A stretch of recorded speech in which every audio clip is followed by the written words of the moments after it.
Hey everybody, Chris here. Thought I would make a video here showing all of the songs that I'm working on right now with my collection of instruments.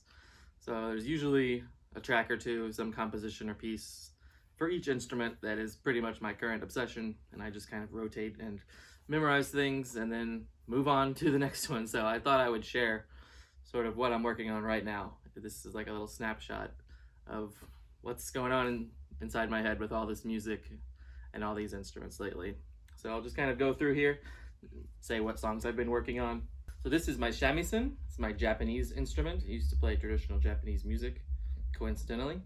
So the piece I've been working on for the past maybe 2 weeks or so is the second part of a piece that I've already made a video of last year. I made a video of the first part. It's called Nebiki no Matsu, which means little pine trees, which is a tradition that's kind of shared by European people and probably other people to bring coniferous trees, evergreen trees, into your home in the cold winter months.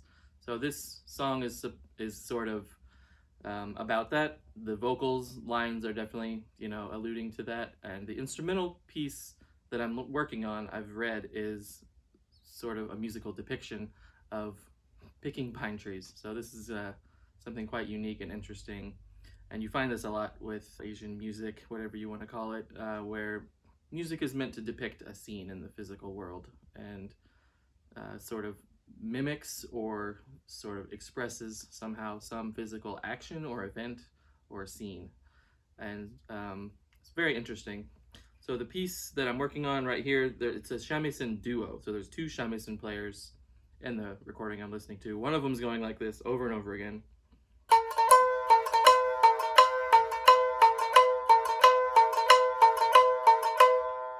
And the other one is playing a line that goes on top of it.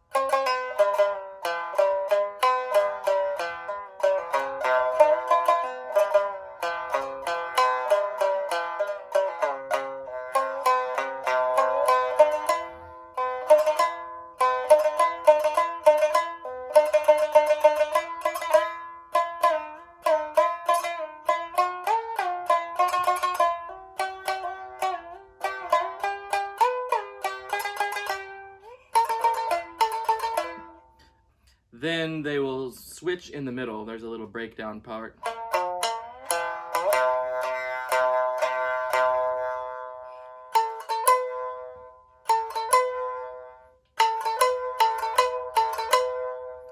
And then the other Shamisen, who got to play all the fun stuff the first time, will now play the drone. And the other guy who had to play the drone now gets to play the fun part. So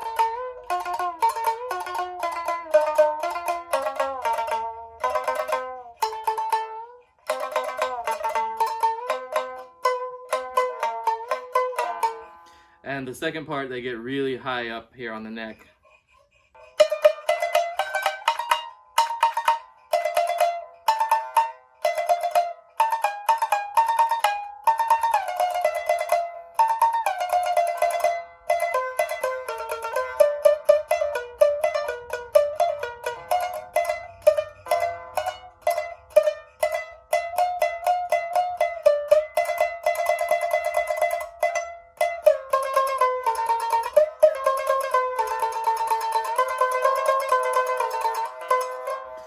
See, they're going up and down so much, and this is a very hard technique with this giant pick here that you play it with. So this is the piece I've been working on. The part I've been having trouble on is this part here. I still need to figure out how to do this, like, with this planted down. You can kind of do it, but it does it again up here. Oh, I did it. And getting really good with the up and down.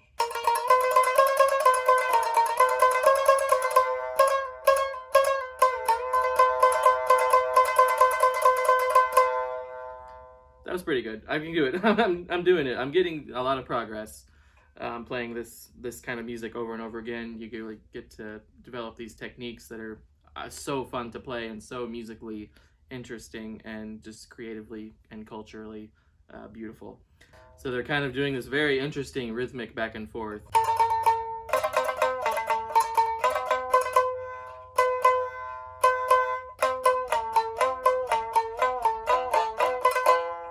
Very cool sound. So that's what I've been working on with the Shamisen, Nebiki no Matsu. And for the banjo, I've been working on sort of my own rendition, my own version, interpretation of the old bluegrass classic song, Old Joe Clark, and trying to speed up my picking.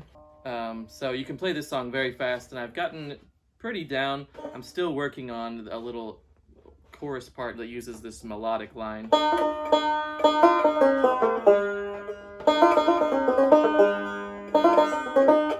It's very hard to play that fast for me, but let's see if I can go through the whole song. Very slow.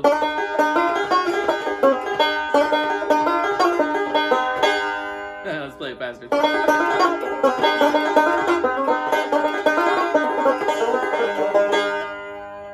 And then the chorus is the very fun part.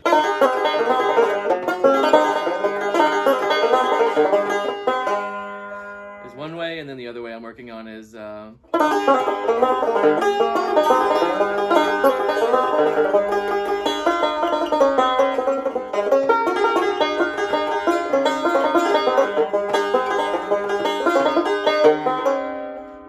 something around this line, but I'm trying to play it melodically, so it would become, you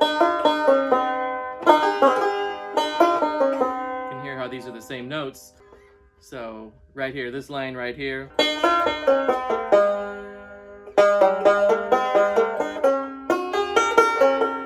this right here. I'm really having trouble getting that fast, so let's hear it. But yeah, this F chord right here, I've got it pretty down, and that just sort of ties it all together. But this part right here,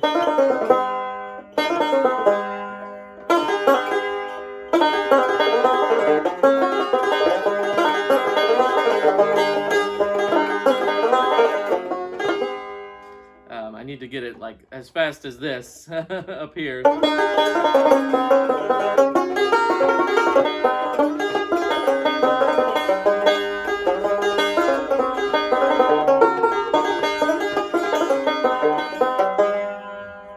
Not bad. I'm still working on it. I got to get it all fluidly put together. And this little melodic line here. So I'm working on getting my thumb going in the right strings here. That's a lot of switching back and forth. So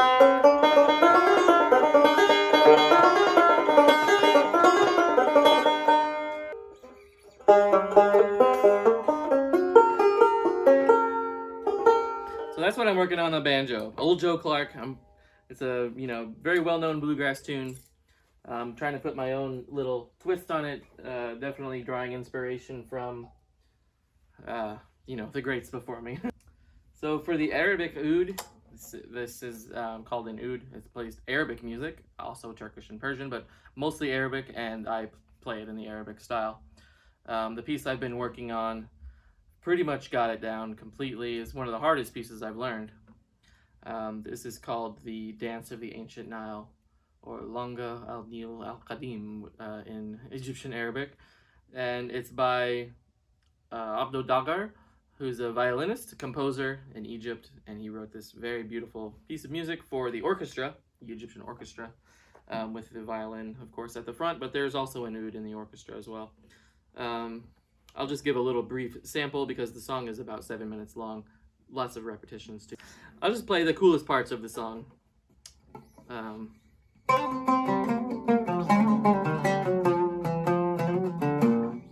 So that's already very unique because usually Arabic music isn't going to be using chromatic scales like this.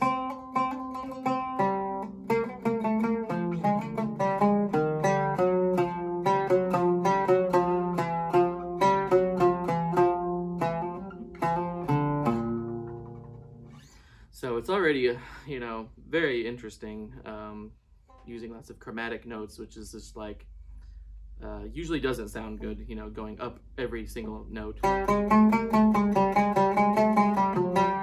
But, he makes it work because he's switching and basically using little chord progressions.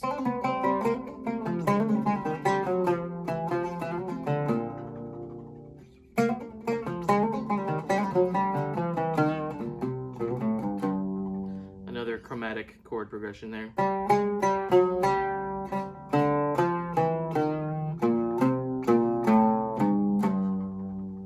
So usually Middle Eastern music, Arabic music, is only going to be using certain notes in the scale. So the scale is called Nahawand, which is basically a minor scale.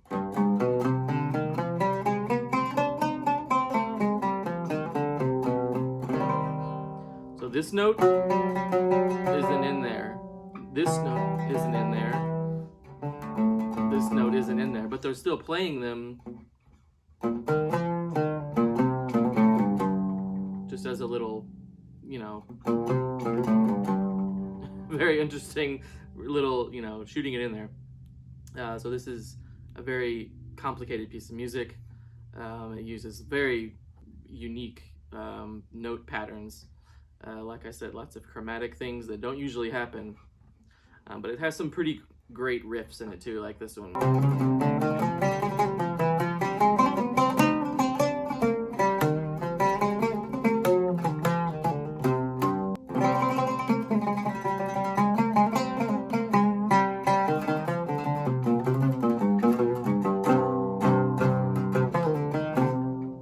It just sounds like very crunchy, very almost like rock and roll, like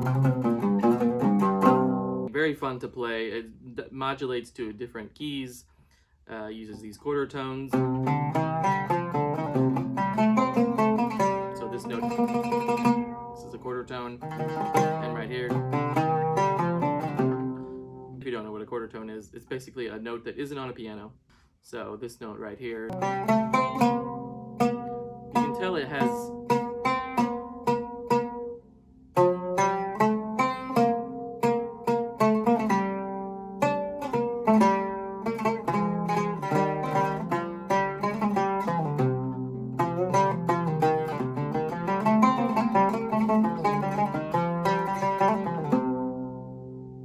one of the last lines of that song. Very, very complicated, very complex piece of music. Super fun to play. A one-of-a-kind composition, really.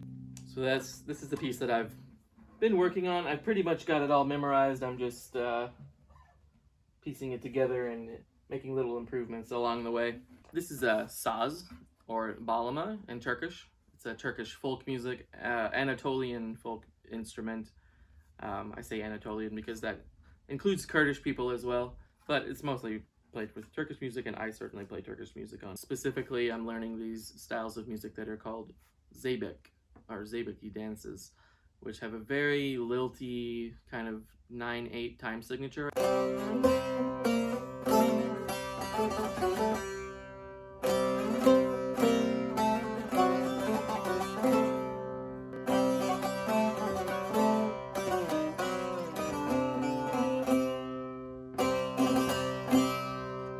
And then it's got this very cool line right here. It just goes right up every note.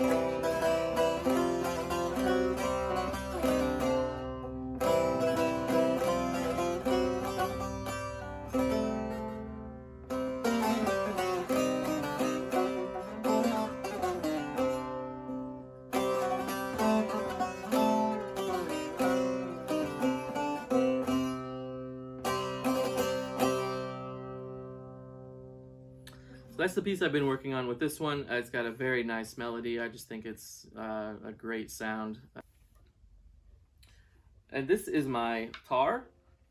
T-A-R. It's from Iran. It's used to play Persian classical music. And it's very unique, as you can tell. It's got a one-of-a-kind shape, sort of a skin top covering like a resonator thing, like a banjo. Gives it that sort of hollow, resonant, warbly sound, similar to the Shamisen, as well as the banjo having a skin top. And the piece I've been working on for the past maybe 2 weeks or so is called a Zarbi, which is a rhythmic piece that's in 6/8, and it's featured. It usually is accompanied by a drum. So this, if you can remember, I said the word makam to refer to like the notes that are played in Turkish music and Arabic music.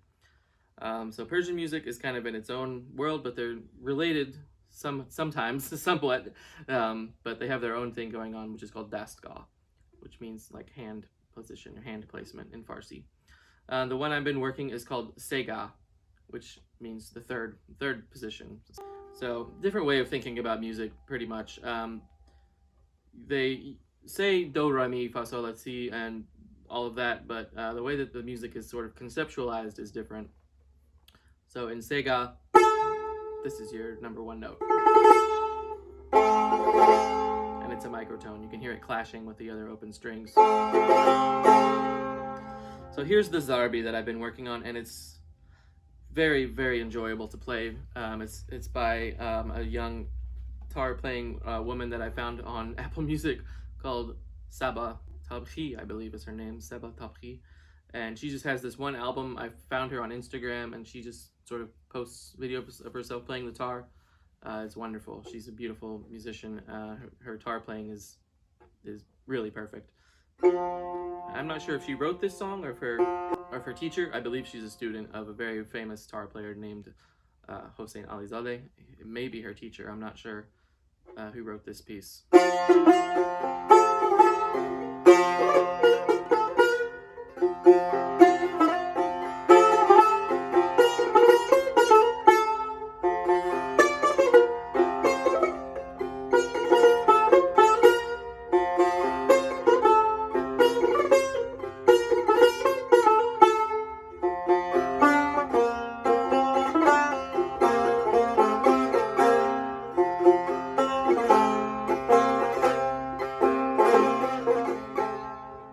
So that's the main line. Some really beautiful moments in the song are some of the more subtle, quiet pieces.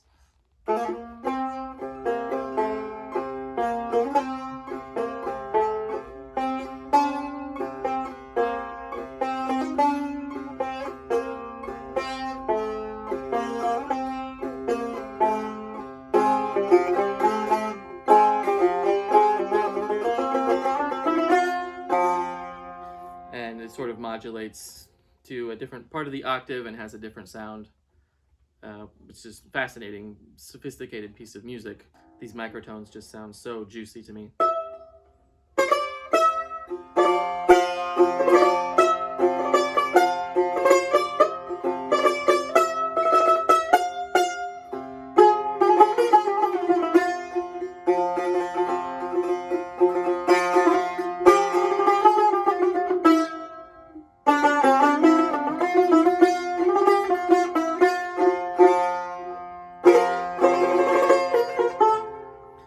One of the other really beautiful things about this instrument and this composition I'm learning. So the strings are doubled, 2 strings in one. You just sort of strike through and hit both of them. But what this instrument allows you to do with its doubled strings is you can fret 2 different notes and get this really harsh sound of 2 different notes played at the same time on basically a single set of strings that's doubled. So like that.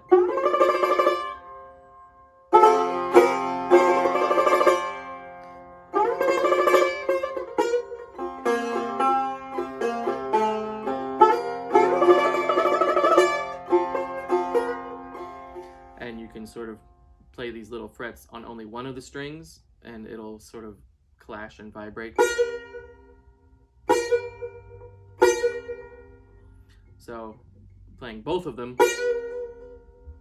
playing one of them, you can hear this one stays open, but this one is playing this very sharp microtone. Just barely.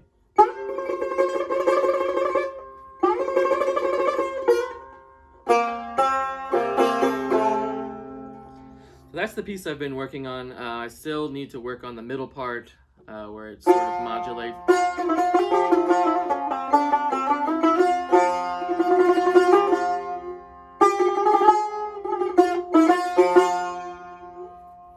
But I'm getting there. I've listened to it many times. I can sort of hum along with it, but it's a different thing with the instrument in my hands.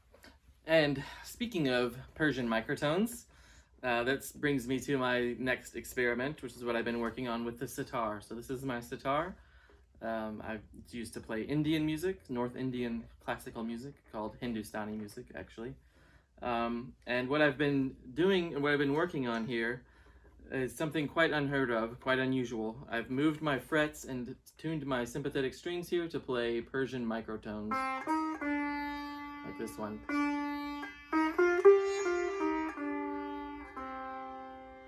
So this is completely unheard of in Indian music, and on the sitar, we'll have this note here, or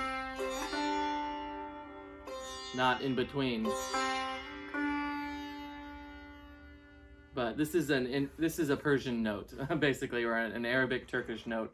This is one of those Middle Eastern notes that doesn't really exist in Indian music. So this is one of the sort of reasons why India isn't really, part of the Middle East, at least, musically.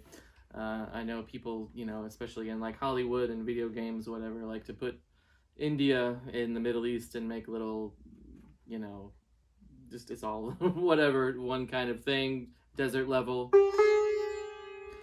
But this is something that I've been doing lately that has been really interesting and just curious as to, the sound, because the unique thing about the sitar, it has these drone strings. And Middle Eastern music doesn't really have the drone string. The oud is kind of like a guitar. It's doesn't have a note that most of the keys, most of the songs are played in a certain key. That's not the case with the sitar. It's only played in this key. So you're not going to be modulating or changing keys or, playing in different notes. You're only going to be playing in from here to here. That's sort of the beauty of Indian music, and I'm just sort of mixing in this idea of adding microtones to a drone. Even after 20 years of, playing and studying the sitar professionally, this sounds completely unfamiliar.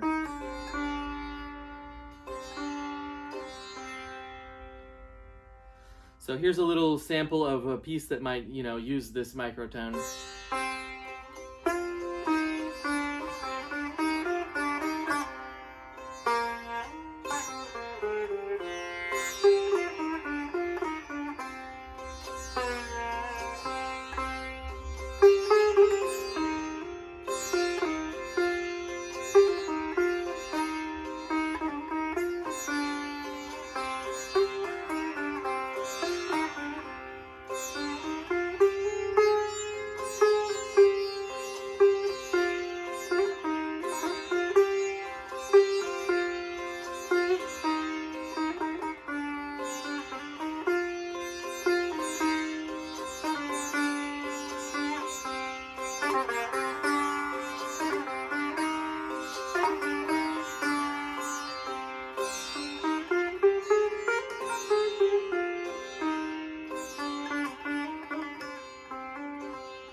So this is my latest experiment that I've been working on, incorporating microtones that are usually associated with the Middle East into Indian music. And it's not really that far-fetched. The history of the sitar originates in Persia, the Mughal Empire days of, medieval India.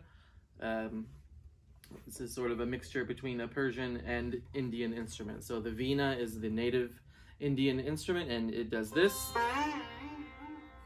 It pulls the string to get those vocal oscillations, and the unique thing about the sitar is that it's, a sort of mix between Persian and Indian music. So, but this note is still never played in Indian music. So I feel like I'm doing something that's completely unheard of before, and it's very interesting sounding. So my final piece that I've been working on lately is for this instrument here, the Chinese Pipa. And so I had to put my little finger picks on. And the piece that I'm working on is called High Mountain Flowing Water. And it has a lot of really cool, fun little things to play. I'll give some little example here. The piece starts just off the bat, really cool sounding.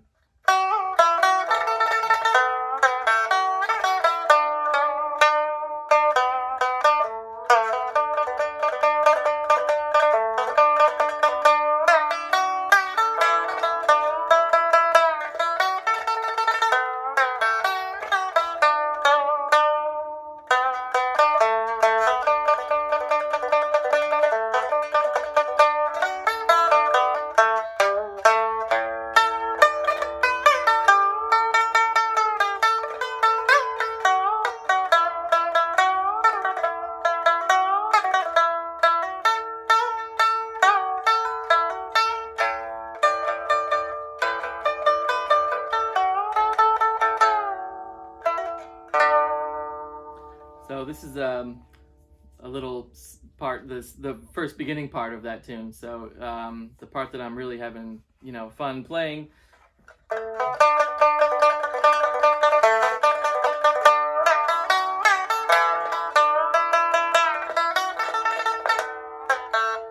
So there's a little timing switch right here.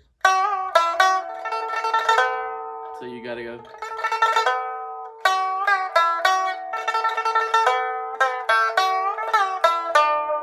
And this little bend right here, you have to be really precise because your fret will end. Right there. But your right note is right here, right next to the end of the fret. Just a little bit further and I'm off the fret. So gotta be very precise.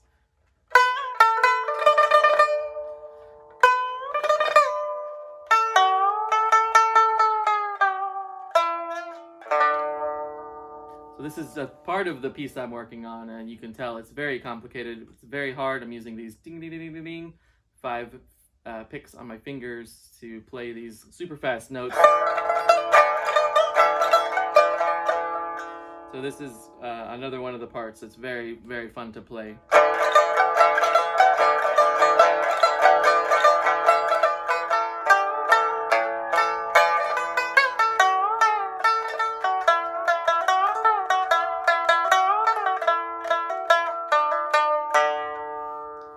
Very fun piece, very lively, lots of twists and turns, and I think this is probably my favorite part.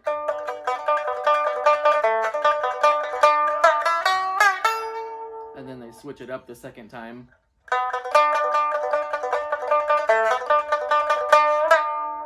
So they kind of, I don't know, I love little things like that where they play it differently the second time. You can tell it's like playing the same part again, but just differently. I was always am like, that's so cool. I love it when songs do that. They play with your expectations, your memory, you're sort of anticipating something to repeat, and then it doesn't, I love that. This is a very, I had to practice this a lot to get this reach right here. Your pinky right here. The pinky is very seldom used in any of the other instruments I play.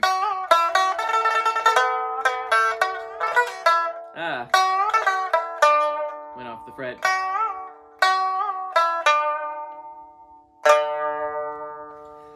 So I got a lot of work left on this piece. It's very hard, very difficult instrument, very difficult composition, but that's what I love. So look forward to having this piece done, memorized and perfected sometime, as well as all the other ones. So that's pretty much a roundup of all of the current pieces of music that I've been obsessed with and working on all my different instruments. Hope you guys enjoyed going through there, and I look forward to sharing with all of you once I get all these pieces memorized and perfected. So that will be happening sometime, and then they will inevitably be replaced with a new obsession, a new piece of music to obsess over, and the cycle continues, and thus is the life. So thank you all for watching. I really appreciate if you find this interesting. Leave a like, leave a comment, leave a share, subscribe if you like it. Thank you so much. I'll see you guys later.